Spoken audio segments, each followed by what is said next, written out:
CBS 5 Eyewitness News starts now. More than 15 million Americans say that they have had a near-death experience, and it often changes their lives. Sydney Kohara introduces us to a few of those survivors and tells us what modern science says about it. My near-death experience occurred back in Kansas in 1966 when I was 13. I got in an accident, a car accident. I totaled my automobile. Welcome to the Berkeley chapter of IANDS, the International Association for Near-Death Studies. In the white light, I went swirling up that little white thing we saw in the movie Ghost. The brightness was beyond believable. They meet once a month to hear from people they call experiencers. And there was a presence, there was another. A woman appeared. And someone asked me, well, was it Jesus or God? And all I could say was, yes.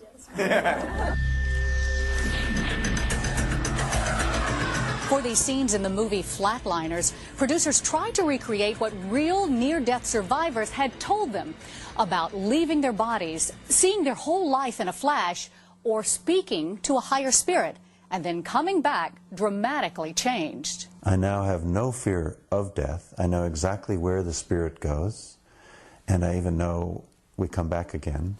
After his car accident 30 years ago, Louis Griggs turned away from a career in business to become a diversity trainer.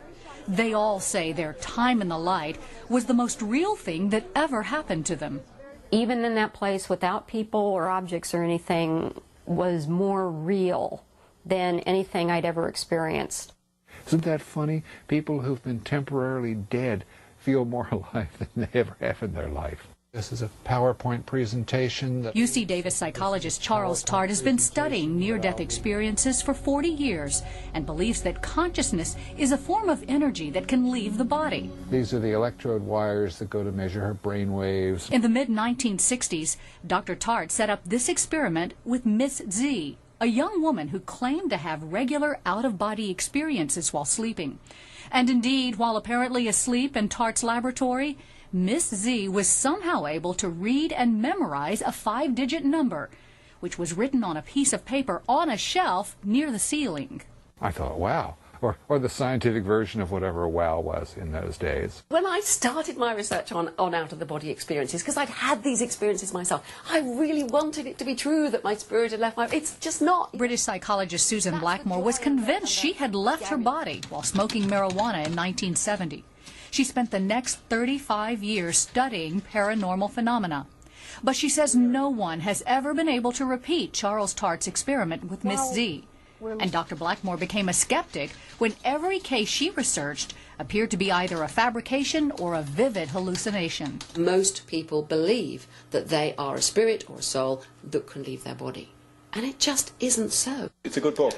Christoph Koch, who teaches brain science at Caltech, says there's no real evidence that consciousness can exist outside the physical brain. This idea that there's a soul that sort of is like a sticky substance and then sort of in near death suddenly it loses and hovers like a balloon, that's just silly.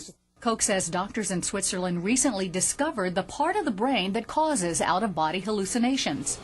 Using an electric probe, they repeatedly induced the sensation in an awake patient during brain surgery. Despite their skepticism, both Koch and Blackmore believe near-death experiences can still teach us a lot about consciousness. What's more, says Charles Tart, we all have something to learn from the wisdom and spirituality near-death survivors bring back. Even if it's just a hallucination, psychologically, it's one of the most life-changing experiences imaginable. We deserve to learn a lot about it just on that basis alone. Believe those of us who've been there that there is no fear and no dark side to it. It is pure white light. Which is why these people in Berkeley will be back again next month to share their experiences with anyone else wondering what it all means. It was wonderful, and I highly recommend it. Sydney Kohara, CBS 5, Berkeley.